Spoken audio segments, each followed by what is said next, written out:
So many people live every day struggling with their mental health and they don't talk about it. There's a real battle, I think, to get parity between physical health and mental health and the way that it's being treated. I think when employing people, you have a duty and responsibility to look after them, and that includes mental health. I mean, the biggest tragedy is when you see that someone's taken their own life and everyone says, we had no idea. That's a direct result of people not being able to talk about it. Day to day is all about normalising conversation about mental health in the workplace. And to do this, we need to work from the top downwards. It's about removing that stigma and talking as normally as possible about mental health. It used to be if somebody's got a bad back, then people would have a bit of distrust around it because you can't see a bad back. Somebody burns a finger would probably have more sympathy than somebody's got a bad back. And I think that's the same still, unfortunately, for mental health, that you look okay, you were happy yesterday, what's the problem today?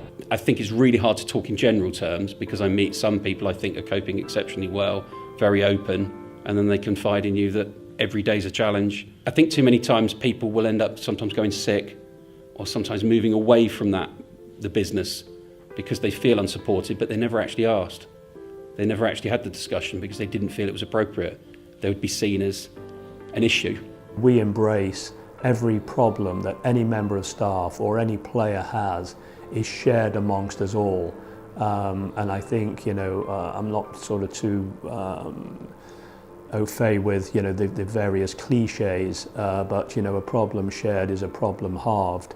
I think it's important for people to feel free to discuss their mental health, because the first step to actually getting help, the first step to actually being healthy is actually being honest with yourself. I think it's really important if you're struggling not to leave it too late and to keep battling on and think that you can cope, because the signs will be there. If you're starting to feel really down, if you're starting to find that things are a bit harder to cope with than you'd normally be able to cope with, and don't leave it until it's too late and you can't actually cope. Start to talk to somebody, reach out for help. Because it's so easy to turn in on yourself, and actually the one thing you probably really don't want to do naturally is to talk to somebody. And that's when it's most important for you to do so. If you feel like you can't talk to somebody face to face, record yourself on your phone. Just get it all out somehow and play it back to them, or write it down, or just find some way to communicate and then share your feelings. I think that's a really, really important first step. But I am very aware that small things lead to bigger things in all walks of life, and we need to be very sensitive and understanding how, when we're talking about the workplace, how our neighbours in that area are feeling, and trying to pick up on things that are going wrong so that they can be helped early and in a non-condescending way. Because of particularly when somebody's feeling more vulnerable, their perception is that they will be judged by all of these other standards, that therefore they'll be seen as weak, and that they can't come forward to seek that help for fear of all that judgment. So what that does is actually makes that worse for them.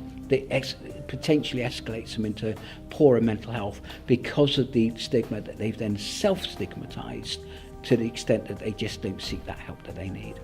So regardless of what the situation is, the easier people find to talk about it, or the quicker people can talk about it, then the quicker they can get measures put in place to try and support them. Any advice I could give to anyone would be to stop for a second, stop for 2 minutes, stop for 10 minutes, take a step back, call it mindfulness, whatever it is. Be aware of your situation, be aware of where you are, what you're doing and why you're doing it.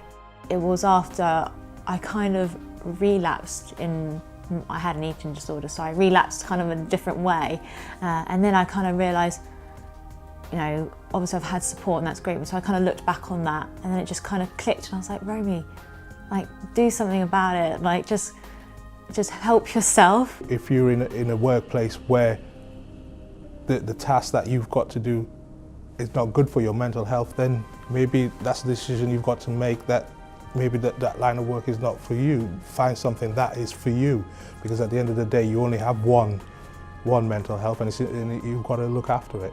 A huge part of it is who you're surrounded by and the culture that they kind of manifest. So if you're all on the same page, if you're all open about how you're feeling and what things you like to do to make you feel your best possible self, then that does prepare you for the workplace, and it makes you do the best work you can, because if you're not feeling great, you're not motivated to do good work. So it's good for the employees and the employer to have everyone kind of at their best. And working in mental health, listening is one of the big part of it. Listening. I've always made sure that my door's always open and made it easy for people to talk to me. And ask that question, how are you? And therefore I've never been afraid to say, no, really, what's the matter? What's the problem? Are you okay? Are you really okay? Do you need some time? You don't have to talk to me. I've tried to leave it as flexible as possible, but be that ear for them to talk to if they need to. The turning point for me was when we had a member of our staff had some problems and some issues, and we tried to get them some help, and we found it very, very difficult. And I think that's when we all realised things need to be done. It's a culture of being open and being able to talk to each other, and you're just as welcome here to burst into tears as you are to fits of giggles, because we recognise that everybody's emotions are important and that we can support each other as well as a business. We just want awareness, we want staff to be able to talk freely about mental health, the good and the bad side of it. And just the process of talking, it helps. It's quite that simple. We're only doing our little bit, but our little bit, if you like, hopefully will save lives and change lives. If you break your arm, you go to hospital, to A&E. If you break your mind, you should be able to go and ask for help. Day to day, that's really going to change people, it's going to make a difference.